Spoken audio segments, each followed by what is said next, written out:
महाकुंभ में दर्शन देने आए भारत के साथ सबसे खतरनाक और ताकतवर बाबा, जिनके चमत्कारों के बारे में जानकर आपके रोंगटे खड़े हो जाएंगे। इन साधुओं की साधना देखकर बड़े से बड़ा योगी आश्चर्यचकित हो जाएगा। नंबर 1 वाले साधु तो बेहद खतरनाक है। नंबर 1, जटाओं पर अनाज उगने वाले संत। इन संत के बारे में कहा जाता है कि उनकी जटाओं पर अनाज उगता है। जी हां, ये संत अपनी जटाओं में जो ताकत छिपी हुई है उसकी वजह से ये अपने सिर पर अनाज उगाते हैं। लोग मानते हैं कि संत की शक्ति और साधना से कोई भी चमत्कार हो सकता है। ये बाबा अपनी जटाओं में दिन रात साधना करते हैं और इन्हीं जटाओं में अनाज उगाते हैं।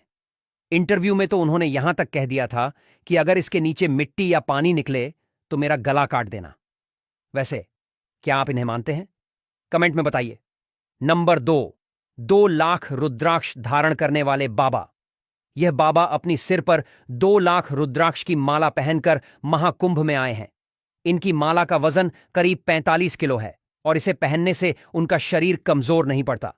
ये बाबा रुद्राक्ष के जरिए अपने शरीर और आत्मा को पवित्र करने में विश्वास रखते हैं और उनका यह अनोखा रूप लोगों को अपनी ओर अट्रैक्ट करता है। नंबर 3, अघोरी माता। महाकुंभ में अघोरी माता भी आई हैं, जो अपने खतरनाक रूप और तंत्र मंत्र की वजह से जानी जाती हैं। ये माता रानी सिर्फ अपनी साधना में डूबी रहती हैं, लेकिन उनका रूप और शक्ति इतनी ज्यादा है कि देखने वाले लोग हैरान रह जाते हैं।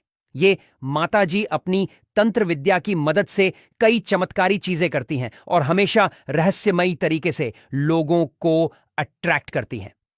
नंबर 4, सांपों वाले बाबा। महाकुंभ में आए इस बाबा ने अपने सर पर जिंदा सांप लपेट रखा है। ये बाबा बिना डर के सांपों को अपनी शरीर से लपेटे रहते हैं और उन्हें अपनी शक्ति मानते हैं। उनका मानना है कि सांप के साथ रहकर उनकी आत्मा और शरीर को ताकत मिलती है।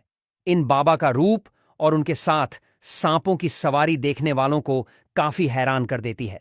नंबर 5, अखाड़े वाले बाबा। महाकुंभ में आए अखाद्य वाले बाबा का खतरनाक रूप देखकर तो कई लोग बेहोश हो जाते हैं।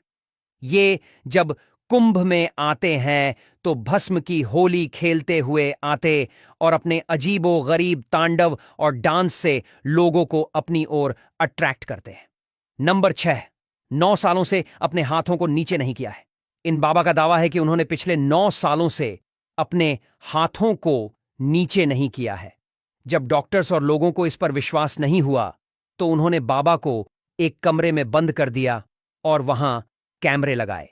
जब उन्होंने कैमरों के जरिए बाबा पर नजर रखी तो वे भी हैरान रह गए, क्योंकि बाबा ने सच में 1 हफ्ते तक अपने हाथ नीचे नहीं किए थे।